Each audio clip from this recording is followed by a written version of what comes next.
Stone fruit is in season, so we're gonna make silky apricot butter.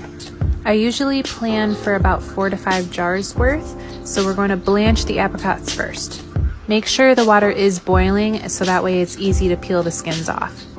Blanching fruit and tomatoes for canning is really helpful because cutting the skins off is really tedious, but you just gotta do what you gotta do. Remove the pits and put those aside because you should be saving all your seeds and pits for later use.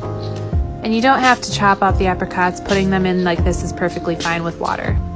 You're gonna bring the apricots to a boil for about 20 minutes, and I like to clean my kitchen as I go so when I need something it's clean. Here are the pits. I'm going to put some water in them so that way they stand for a few days and then I will wash them off to save them. I also kept the apricot skins and I'm gonna make some apricot infused vodka, because why not?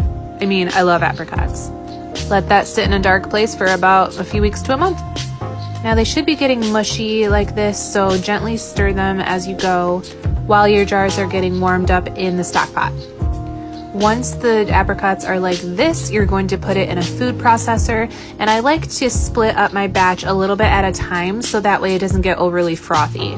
Puree it so that way it's an even consistency all the way through, and then you're going to put it back into the pot with some sugar. I can't put the exact recipe on here for copyright reasons, so go check out the canning book. I'll put the page number down in the description. But this part of the process is going to be the longest because it needs to cook down and thicken up. Now that you're ready to put it in the jars, you're going to put a little bit of lemon juice in there. This will help preserve the butter in the jar even further. Ladle the hot butter into hot jars. Everything should be the same temperature. I use a napkin because I am prone to messes and I don't want too much to clean up at the end.